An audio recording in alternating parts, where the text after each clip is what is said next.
یہ اس حکم کے خلاف ہے. دعا میں کیا ہونا چاہیے؟ عاجزی، سوز، گداز، اپنی بندگی کا احساس، ایک دکھ کی کیفیت کہ پتہ چلے واقعی محتاج ہے. تضرعاً ایک شرط، اور دوسری وخفیتاً چپکے چپکے، جس سے سرگوشی ہو رہی ہوتی ہے اپنے رب سے. حضرت زکریا علیہ السلام کے بارے میں آتا ہے اذ نادى ربہ نداء خفیا، جب اس نے اپنے رب کو چپکے چپکے پکارا، سرگوشی کرتے ہوئے. دعا میں شور مچانا سخت بے ادبی کی بات ہے. اگر عبادت بھی ادب سے خالی ہو جائے تو پھر کیا باقی رہ جاتا ہے؟ اگر اللہ کے سامنے ہی ادب نہیں، کس کا کریں گے؟ تو اس کی بڑائی کو ہی تسلیم نہیں کیا. خیر الذکر الخفی، بہترین ذکر خاموش ذکر ہوتا ہے. وخیر الرزق ما یکفی، اور بہترین رزق جو کافی ہو انسان کو. دعا میں لفظی تکلف بھی نہیں ہونا چاہیے کہ نظم کی شکل میں وہ ایک تکلف جیسے بعض اوقات ہوتا نا. پھر اسی طرح شرط نہیں لگانی چاہیے. شرط لگانا بھی عاجزی کے خلاف ہے. مثلاً آپ کسی سے بات کر رہے ہیں تو آپ کہتے ہیں اچھا اگر آپ یہ کریں گے تو میں یہ کروں گا. اللہ تعالیٰ اگر آپ دعا قبول کریں گے تو آئندہ نماز پڑھوں گا، نہیں تو نہیں.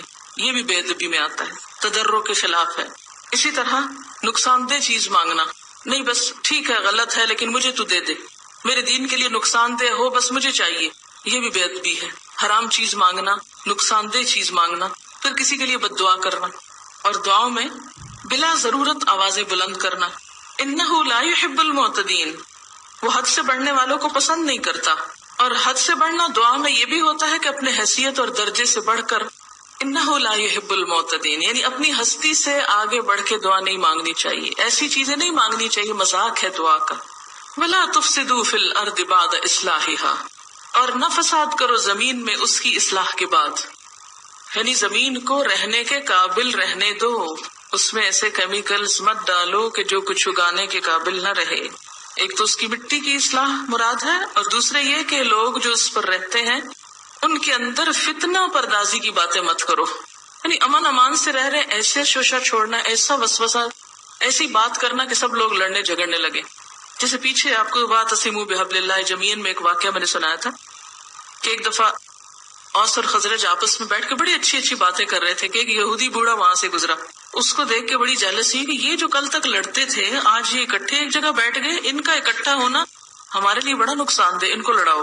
وہ گیا اور اس نے کسی کو بھیجا، جاؤ ان کو جنگ بعاث کے شعر سناؤ جس میں ایک دوسرے کے لیے سخت نفرت تھی.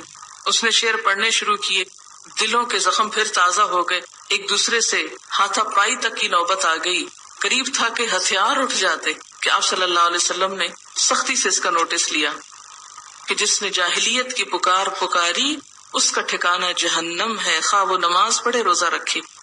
من دعا بدعوى الجاہلیہ فہو من جثی جہنم وان صام وان صلی.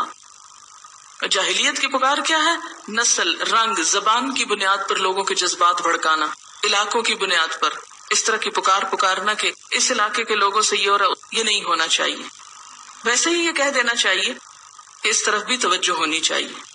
نسل، رنگ، زبان کی بنیاد پر نفرتوں کے بیج بونا اور مسلمانوں کی وحدت کو پارا پارا کرنا اور امن و امان کو خراب کرنا، یہ مسلمان کے شایان شان نہیں. کبھی بھی کہیں ایسی بات ہو نا تعصب کی تو کوشش کریں اس کو ٹھنڈا کریں. ان نفرتوں سے فائدہ کچھ بھی نہیں ہوتا اور نہ ہی کوئی مسئلہ حل ہوتا ہے. یہ صرف اٹینشن ڈائیورٹ کرنے کی بات ہے، مسائل کے حل کا طریقہ نہیں ہے. آپ دیکھیں کہ جب تک ہم سب مل جل کر ملک کی، دین کی تعمیر و ترقی میں کام نہیں کریں گے اس وقت تک ترقی نہیں ہو سکتی. جب تک ہم ڈیوائیڈڈ ہیں ہم کبھی آگے نہیں بڑھ سکتے. ہمیں کیا سکھایا گیا؟ تعاونوا علی البر والتقوی ولا تعاونوا علی الاثم والعدوان. نیکی اور تقوی کے کاموں میں ایک دوسرے کا ہاتھ پکڑو، مدد کرو، اور گناہ اور زیادتی کے کاموں میں ایک دوسرے کے مددگار نہ بنو. ولا تفسدوا فی الارض بعد اصلاحها، زمین میں فساد مت کرو اس کی اصلاح کے بعد. لوگ امن سے رہ رہے رہنے دو، آپس کی محبتیں ختم مت کرو. اچھا، بعض لوگ ایسے خاندانوں میں بھی لگائی بجھائی کرنے والے ہوتے ہیں. دیکھا نند اور بھاوج میں بہت پیار ہے، دیورانی جٹھانی ایک جگہ امن سے رہ رہی، بلا یہ کیوں رہ رہی، ہمارے گھر میں یہ فساد ہے یہاں کیوں امن.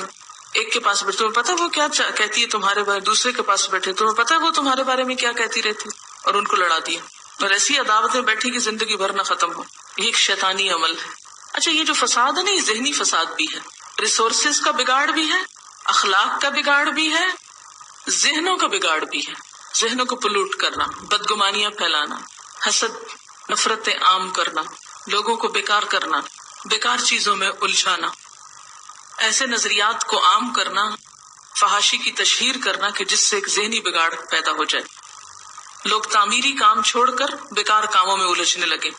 وَادْعُوهُ خَوْفًا وَطَمَعًا، اور پکارو اس کو خوف اور امید کے ساتھ، یعنی اللہ کو پکارو ڈرتے ہوئے بھی اور امید رکھتے ہوئے، کیونکہ ایمان خوف اور امید کے درمیان ہے کہ اللہ تعالیٰ پتہ نہیں میری سنیں گے کہ نہیں، لیکن ساتھ ہی امید رکھتے ہوئے مانگتے بھی جانا چاہیے. اور اللہ تعالیٰ کو پکارنے کے یہاں 4 اصول پتہ چلے: عاجزی، چپکے چپکے، خوف اور امید. ان رحمت اللہ قریب من المحسنین، بے شک اللہ کی رحمت قریب ہے نیکوکاروں کے. اللہ کی رحمت محسنوں کے قریب ہے. لیکن کیا ہم نے محسن بننے کے لیے کبھی صبر کیا کہ میں احسان کا رویہ نہیں چھوڑوں گی، میں ظلم و زیادتی پہ نہیں اتروں گی کیونکہ میں اللہ کی رحمت پانا چاہتی ہوں؟ محسن کون ہوتا ہے؟ جو کسی کو اس کے حق سے بڑھ کے دے. عدل سے آگے کا درجہ ہے نا محسن کا. لیکن ہمارے ساتھ کوئی ذرا سی زیادتی کرے تو ہمیں چین نہیں آتا جب تک بدلہ نہ لے چکے. مثلا کسی کا قصور معاف کر دینا جو ہے وہ احسان میں آ جاتا ہے. تو محسن اللہ کی رحمت میں ہوتے ہیں. لیکن ہمیں کبھی یقین ہوا کہ ہم احسان کر کے اللہ کی رحمت میں ہوں گے؟ کسی پر بھی جو احسان کریں تو اللہ کی رحمت پائیں گے؟ کبھی یقین نہیں آیا. ہمیں اس وقت یہ ہوتا ہے کہ ہمارا نقصان ہو رہا ہے. وَهُوَ الَّذِي يُرْسِلُ الرِّيَاحَ بُشْرًا بَيْنَ يَدَيْ رَحْمَتِهِ، اور وہ اللہ وہ ذات ہے جو بھیجتا ہے ہواؤں کو خوشخبری کے لیے اس کی رحمت کے آگے آگے. یہاں رحمت سے مراد بارش ہے، یعنی بارش سے پہلے ہوائیں آتی ہیں. حَتَّى إِذَا أَقَلَّتْ سَحَابًا ثِقَالًا، یہاں تک کہ جب وہ بھاری بادل اٹھا لیتی ہیں. ہوا چلتی ہے اور بھاری بادل اٹھا لیتی ہیں. سُقْنَاهُ لِبَلَدٍ مَيِّتٍ، تو ہم اس کو مردہ زمین کی طرف روانہ کر دیتے ہیں. فَأَنزَلْنَا بِهِ الْمَاءَ، پھر ہم اس سے پانی اتارتے ہیں. فَأَخْرَجْنَا بِهِ مِنْ كُلِّ الثَّمَرَاتِ، پھر اس بارش سے ہر طرح کے پھل اگتے ہیں. كَذَلِكَ نُخْرِجُ الْمَوْتَى، اس مثال سے سمجھو کہ مرنے والے بھی ایسے ہی اٹھائے جائیں گے، زمین سے نکال لیے جائیں گے. لعلکم تذکرون، شاید کہ تم نصیحت پکڑو. اچھا، یہاں کچھ ہواؤں کی بات ہوئی کہ جو چلتی ہیں، بادل اٹھاتی ہیں اور پھر بارشیں ہوتی ہیں اور زمین سے پیداوار اگتی ہے. اس میں خاص طور پر موسم گرما کی مونسون ہوائیں جو ہیں وہ ایک مرکزی کردار ادا کرتی. گرمیوں کے موسم میں جنوبی ایشیا میں خلیج بنگال اور بحیرہ عرب کی ہوا سمندر سے خشکی کی طرف چلتی. سمندری ہوائیں ہونے کی وجہ سے یہ آبی بخارات سے لدی ہوئی ہوتی ہیں اور میدانی علاقے شمال کی طرف آتی ہیں اور خوب بارشیں برساتی. ان بارشوں سے خریف کی فصلیں، خاص طور پر چاول کی فصل، بہت فائدہ اٹھاتی اور خوب پھلتی پھولتی. جو زمین گہری اور زرخیز ہوتی ہے وہاں بارش کا پانی جمع ہو کر اور بھی زیادہ مفید پیداوار لاتا ہے، اور جو زمین پتھریلی اور ڈھلوان ہوتی ہے وہاں سے سارا پانی بہہ جاتا ہے اور وہاں کچھ نہیں اگتا. اسی لیے آگے فرمایا والبلد الطیب، پاکیزہ زمین، یخرج نباتہ باذن رب. زمین کی اقسام ہیں، ایسے ہی انسانوں کی بھی اقسام ہیں. زمین کی مماثلت رکھتے ہیں انسان بھی. کچھ لوگ نرم دل کے ہوتے ہیں، اچھے اخلاق کے ہوتے ہیں، اچھی بات سنتے ہیں، چاہے تھوڑی سی سنیں اس سے وہ ان کے اندر خیر پھوٹ اٹھتی ہے. جیسے اچھی زمین پہ چند چھینٹے بارش کے بہت کچھ پیداوار اگا دیتے ہیں، اور جو خراب زمین ہوتی ہے اس پہ تیز بارش بھی ہو تو ساری کی ساری بہہ کے وہ پتھر خشک چٹیل رہ جاتے ہیں. تو ہمیں یہ دیکھنا چاہیے کہ ہم کون سی زمین ہیں. ایک ہے اعلیٰ درجے کی نفع مند جو پانی جذب کر کے خوب سبزہ اگائے. دوسری ہے درمیانے درجے کی جو پانی روک کے دوسروں کو پلائے. اور تیسری ہے بیکار کے جو پانی نہ روکے اور نہ خود پیے نہ کسی کو پلائے، نہ علم پر خود عمل کیا نہ کسی کو بتایا. تو اعلیٰ درجہ کیا ہے کہ علم لیا بھی جائے، اندر تک جذب ہو، اور پھر اس کا فائدہ دوسروں تک بھی جائے. کذالک نصرف الآیات لقوم یشکرون، ایسے ہی ہم پھیر پھیر کے بیان کرتے ہیں آیات کو ان لوگوں کے لیے جو شکر ادا کرتے ہوں. شکر ادا کرنے والوں کے لیے ان نشانیوں میں بہت سے فائدے ہیں. لقد ارسلنا نوحا الى قومه، ہم نے نوح علیہ السلام کو اس کی قوم کی طرف بھیجا. کچھ چیزیں ایسی ہوتی ہیں کہ جو ایک ہی دفعہ قرآن پاک میں آتی ہیں، لیکن کچھ چیزیں ایسی ہیں جو بار بار آتی ہیں، کیونکہ قرآن پاک میں ان قصوں میں تکرار بھی ہے اور بعض جگہوں پر اختصار بھی ہے. اختصار کا کیا مطلب ہے؟ یعنی کچھ جگہوں پر مختصراً بیان ہوئے اور پھر دوسری جگہ پر اس کی ڈیٹیل آ گئی ہے. قرآن پاک کی تفسیر کے بارے میں یہ بات آپ کے ذہن میں رہے کہ قرآن پاک کی سب سے پہلی تفسیر خود قرآن پاک کرتا ہے. قرآن کا بعض حصہ بعض حصے کی تفسیر بیان کرتا ہے. اگر ایک مضمون ایک جگہ مختصراً بیان ہوا ہے تو دوسری جگہ ڈیٹیل میں بیان ہوگا. ایسا کیوں ہے؟ اس کی بنیادی وجہ یہ ہے، جہاں تک قصص کا تعلق ہے، کہ قرآن قصہ گوئی کی کتاب نہیں، کہانی کی کتاب نہیں. کیونکہ جب کوئی شخص ایک کہانی لکھتا ہے تو اس کا طریقہ یہ ہوتا ہے کہ شروع سے لے کر آخر تک وہ کہانی کے سارے اجزاء کو ایک ہی جگہ مکمل کرتا ہے. تو قرآن پاک تو نصیحت کی کتاب ہے، ہدایت کی کتاب ہے، اور نصیحت اور ہدایت کے لیے بعض قصوں کا ذکر کیا گیا ہے، اور جہاں جو بات سمجھانا مقصود ہو وہاں ایک خاص حصے کا ذکر کر دیا جاتا ہے اور دوسرا چھوڑ دیا جاتا ہے، کیونکہ اس مضمون کی مناسبت سے وہاں اس کی ضرورت نہیں ہوتی. دوسری جگہ کوئی اور حصہ بیان ہو جاتا ہے.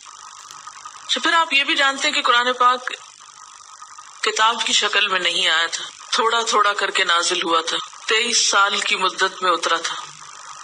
اب ان 23 سالوں میں نبی صلی اللہ علیہ وسلم اسلام کی دعوت اور تبلیغ کا کام کر رہے تھے. اس دعوت اور تبلیغ میں مشکلات بہت تھیں.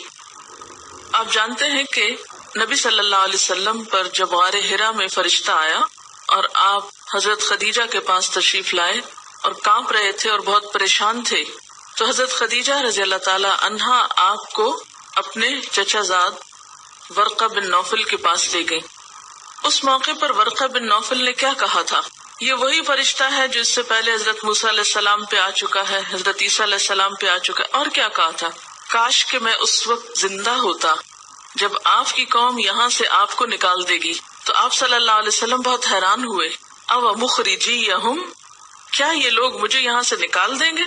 اس کلام کی وجہ سے مجھے میرے شہر سے نکال دیا جائے گا؟ تو اس پر ورقہ نے کیا کہا تھا؟ جو کچھ آپ لے کر آئے ہیں، جو شخص بھی ایسا کلام لے کر آیا، ایسی بات بتانے کو آیا، اس کے ساتھ عداوت کی گئی، دشمنی رکھی گئی.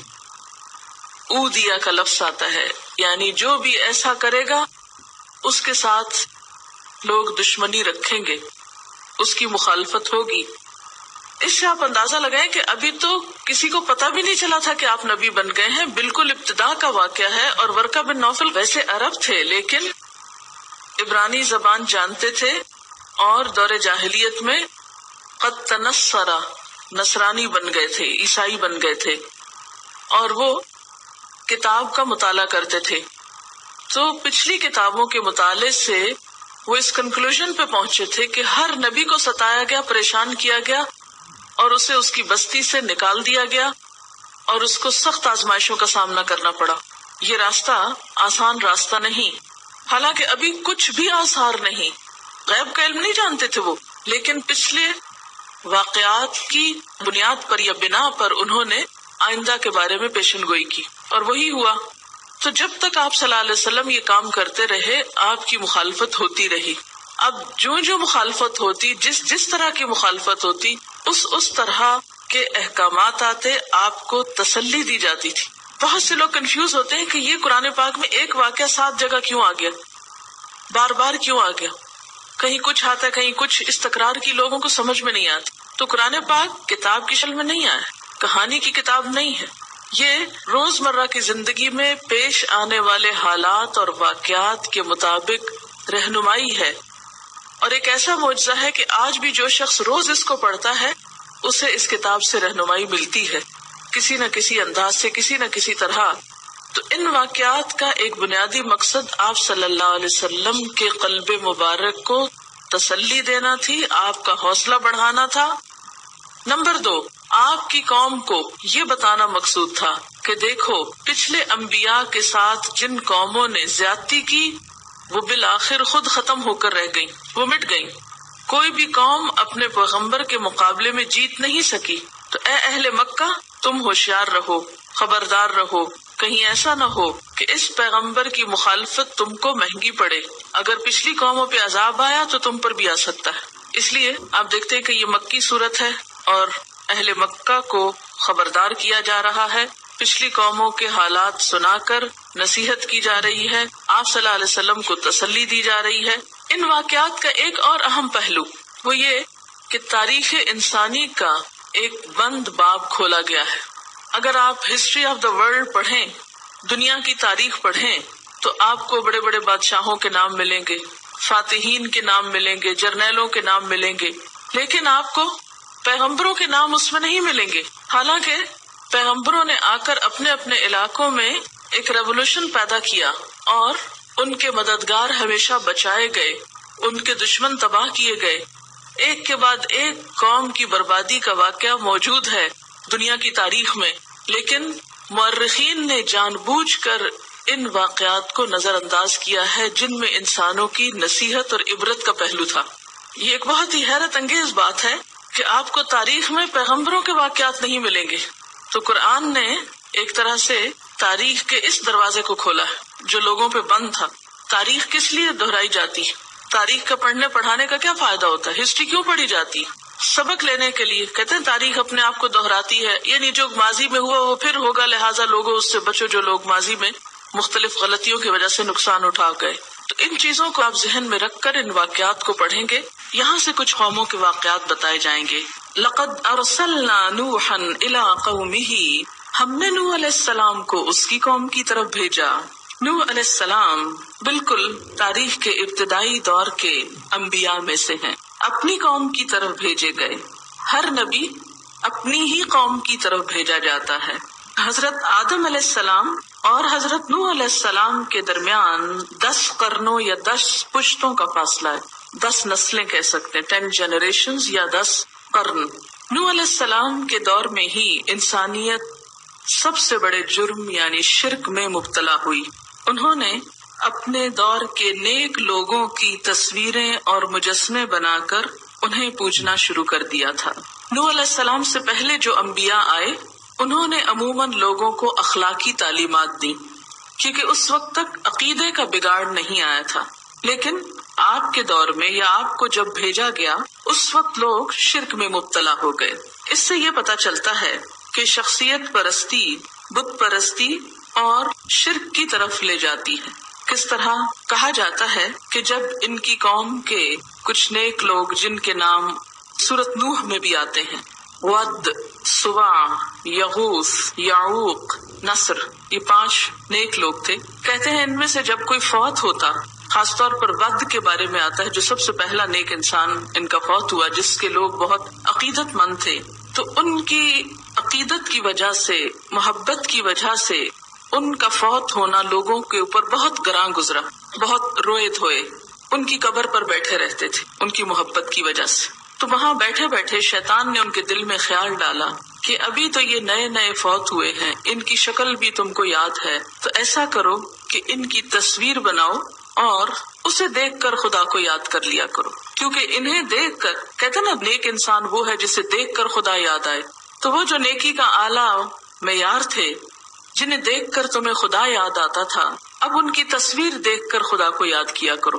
یہ خیال ان سب کو بہت ہی اچھا لگا کہ ہاں واقعی یہ طریقہ اللہ کو یاد رکھنے کا ایک بہت مؤثر طریقہ ہے۔ اب جن جنریشنز کو انہوں نے براہ راست تعلیم دی تھی وہ تو اس تعلیم سے بھی واقف تھے، لہٰذا وہ تصویریں ان پر کچھ بہت غلط طریقے سے اثر انداز نہ ہوئی، لیکن اس کے بعد والی جنریشن نے کیا کیا؟ اللہ کو تو بھلا دیا، کیونکہ تعلیمات آہستہ آہستہ ان کی مٹتی گئیں۔ اور صرف وہ ان تصویروں کو ہی لے کر بیٹھ گئے کہ یہ بہت بابرکت چیزیں. وہ تصویریں پتھروں کی شکل میں بھی گھڑ لی گئیں تاکہ وہ مٹ نہ سکیں، لاکھ دن کا عذاب نہ پکڑ لے. میں تمہارے حق میں ایک ہولناک دن کے عذاب سے ڈرتا ہوں، یعنی قیامت کے دن اس شرک کا، اس بت پرستی کا سخت عذاب تم کو بھگتنا ہوگا. وآخر دعوانا ان الحمد للہ رب العالمین. اشہد ان لا الہ الا انت نستغفرک ونتوب الیک. السلام علیکم ورحمۃ اللہ وبرکاتہ. اٹھا دیں، کچی ہوگی دیوار، گرنے کا بھی خطرہ ہوگا. ہاں اگر آپ آدھی بناتے ہیں وہ کچھ سوکھ جاتی، پھر اس پہ آدھی بناتے ہیں تو پختہ ہوگی. تو بالکل اسی طرح ایک کام کے بعد جب وہ استقرار پکڑے، پھر دوسرا، پھر تیسرا، تو وہ زیادہ بہتر ہوگا بنسبت اس کے کہ سب کچھ اکٹھا کر لیا جائے. آپ صلی اللہ علیہ وسلم نے فرمایا غور و فکر اور وقار اور تدریج کے ساتھ کام کرو. ایسا کرنا اللہ کی طرف سے ہے اور جلد بازی شیطان کی طرف سے. لیکن اس مادی دور میں ہم بہت جلد باز ہو گئے، ہر چیز کا رزلٹ جلدی چاہتے ہیں. کھانا جلد پک جانا چاہیے، گاڑی تیز چلنی چاہیے، ہر کام بس جلدی ہونا چاہیے. ٹھیک ہے جلدی اچھی ہے لیکن جلد بازی اچھی نہیں. مثلا اس وقت جو آپ سیکھ رہے ہیں تھوڑا تھوڑا تھوڑا تھوڑا، ہر جگہ کہیں نہ کہیں فکس ہو رہا ہے، کچھ نہ کچھ نکل رہا ہے، کچھ پڑ رہا ہے، اور سال کے آخر میں یہ چینج کہیں پختہ ہوگا. اس طرح جذب کرنا، اس کے ساتھ ساتھ خود کو بدلنا، یہ طریقہ اور اس کا نتیجہ بالکل مختلف ہوتا ہے. اور پھر ایک اور چیز بھی ہے کہ یہ بیان کرنے کا مقصد یہ بھی ہو سکتا ہے کہ اللہ تعالیٰ یہ احساس دلا رہا ہے کہ انسان تو ہمارا خاص مہمان ہے، جس کے لیے اللہ نے زمین و آسمان کو اتنے دن میں تیار کیا. جیسے آپ بتاتے نا کسی کو کہ میں تمہارے لیے یہ کام اتنے دن سے کر رہی ہوں، اتنے دن سے گھر کی صفائیاں ہو رہی ہیں تمہارے آمد پہ، اتنے دن سے تیاریاں ہو رہی ہیں. مثلا جب شادی کر کے بیٹے کی لاتے ہیں تو دلہن کی آمد سے پہلے گھر کی کیسی کیسی تیاریاں ہوتی، کیا کیا تبدیلیاں ہوتی. تو سب اہتمام کس لیے کہ خاص مہمان آ رہا ہے. اللہ تعالیٰ نے بھی دنیا میں خاص اہتمام کیا ہمارے آنے سے پہلے، ہر چیز اس میں ڈالی کہ مہمان آ رہا ہے اور اسے کسی قسم کی کوئی کمی نہ ہو، نہ کھانے کی نہ پینے کی. باغ پیدا کیے، جانور پیدا کیے، نہریں بہا دی، ہر طرح کے رزق فراوانی سے مہیا کر دیے. پوری زمین کو ایک دسترخوان کی طرح سجا دیا کہ میرا بندہ آ رہا ہے، اور بندہ آ کر شکوے کرتا ہوا نہیں تھکتا. ثم استوى علی العرش، پھر وہ عرش پر قائم ہوا. عرش کیا ہے، اس کے بارے میں ہمارا نظریہ کیا ہے؟ جیسے امام مالک نے کہا نا کہ استوا معلوم ہے، وہ کیسا ہے کیفیت مجہول ہے، ہمیں نہیں پتا، اور اس کے بارے میں سوال بدعت ہے.